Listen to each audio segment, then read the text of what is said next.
a importância, o que é o jejum, como se faz? Meu pai nunca falava sobre jejum em casa.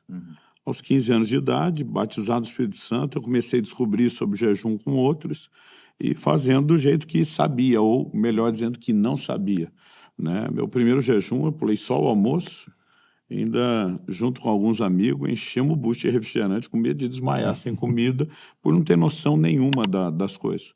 Mas a experiência foi muito boa, a gente se uniu por um propósito que a resposta chegou naquela mesma noite, e eu me empolguei e eu queria descobrir sobre o jejum. Então, ninguém pregava, ninguém ensinava sobre o jejum na época.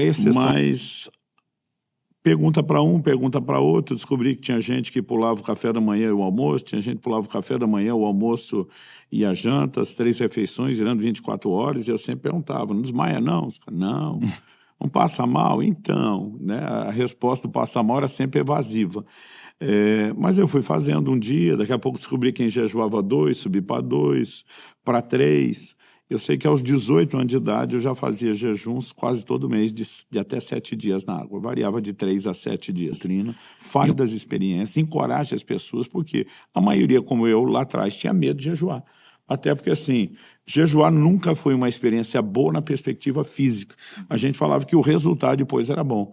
Eu tenho um amigo, pastor Luiz, lá do Canadá, Luiz Gomes, ele sempre dizia, bom não é jejuar, bom é ter jejuado. Tipo, já passou o jejum, voltamos a comer, é experiência. Seria insensato imaginar que o jejum ele é feito à custa da saúde, quando a Bíblia ensina a importância de cuidar do corpo, né, como santuário de Deus. Paulo disse, se alguém destruir o santuário de Deus, Deus o destruirá. Então, se eu passo uma vida jejuando, eu estou destruindo meu corpo, eu estou indo contrário à Escritura, né, não faz sentido, isso é má informação. Mas então vamos lá.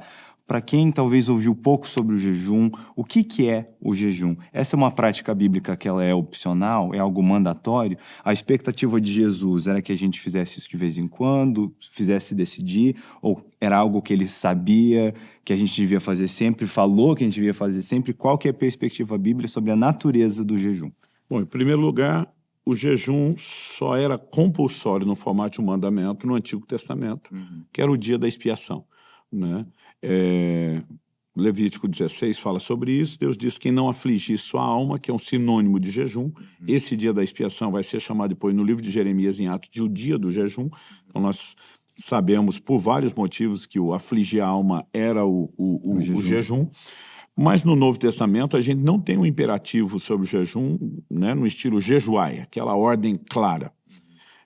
Mas eu quero usar um argumento aqui de John Wesley, num dos sermões deles sobre o Sermão do Monte. Quando Jesus, em Mateus 6,16, diz, quando jejuardes, né, ele, obviamente, se não mandou, mostrou que esperava que a gente jejuasse. Ele não falou se, falou quando. Ele não disse se jejuar, diz quando jejuardes. Então, assim, ele está orientando como fazer alguma coisa. E ninguém orienta como fazer alguma coisa, a menos que espera que seja feito. Que espere que aquela orientação seja feita e cumprida. Então, assim, se ele no mínimo esperava e tinha expectativa que nós jejuássemos, e a gente tem a consciência de que ele é o Senhor e nós vivemos para agradá-lo, a mera sinalização de uma expectativa dele já deveria ter para nós o peso de um mandamento. Então, e eu vejo um monte de gente falando, jejum é coisa do Antigo Testamento. Eu digo, baseado em quê? Né? O Novo Testamento mostra os líderes da igreja de Antioquia jejuando e recebendo direção de Deus, estabelecendo novos líderes nas igrejas. Estou falando de Antioquia porque é igreja de gentios, não só dos judeus, como se fosse aquela prática do Antigo Testamento. Ele estabelecendo os novos líderes, os presbíteros com jejuns. O jejum era a prática da vida da igreja. Jesus disse, eles vão jejuar, estabeleceu para esse tempo. Então, ele disse que a gente faria, orientou como a gente deveria fazer, falou de quem faz errado, os hipócritas, e diz, não jejuem como eles, porque tem muita gente que diz, as pessoas estão jejuando hoje por mérito, e não é por mérito, não é mesmo. Agora, eu costumo dizer, se alguém fez do jeito errado, você vai deixar de fazer o que é certo, só porque alguém fez a coisa certa do jeito errado?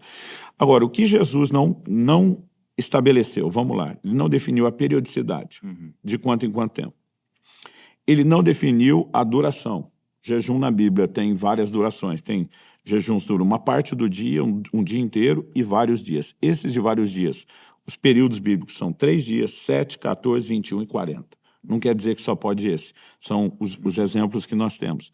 E Jesus também não determinou o tipo do jejum. Daqui a pouco a gente pode falar melhor, mas nós temos pelo menos 3 tipos. O jejum parcial, o normal e o total ou absoluto. Mas, de alguma forma, nós estamos tornando o jejum opcional, né? Não só opcional, ele ficou assim... Ele começou a sumir da prática da vida cristã. E do pouco de gente que ainda pratica, muita gente criou outros jejuns alternativos que não são o jejum bíblico. A palavra que o próprio Jesus usa, eles vão jejuar, nestiu. Ne, no grego, é um prefixo de negação, estiu é comida. Então ele está falando de não comer. Então, eu jejuar a rede social não é um jejum.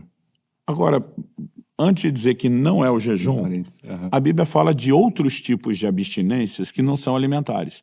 Eu não gostaria de dizer que não deveria ser feito. No mesmo pacote que o jejum. Eu creio que elas devem ser complementares e não substitutas do jejum de alimento. Ótimo, ótimo. Né? Porque, por exemplo, Paulo vai falar em 1 Coríntios 7,5 do casal, né, dar uma pausa no momento de intimidade deles para se dedicar mais à oração. Então existe... Mas ele não chama isso de jejum. Ele não chama de jejum, então a gente retrata mais como abstinência. Só que hoje em dia, a palavra jejum, não só na língua portuguesa, em várias, já virou sinônimo de abstinência.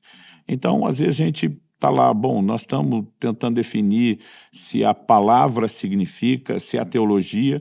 Então, eu costumo dizer às pessoas, o jejum, ele é privação voluntária de alimento e ele pode incluir outras abstinências que podem ou não ser feitas junto com o jejum de alimento. Muito bom. Então, não quer dizer que o jejum de alimento exija as outras abstinências, nem que as outras abstinências exijam em paralelo ou simultâneo o jejum de alimento.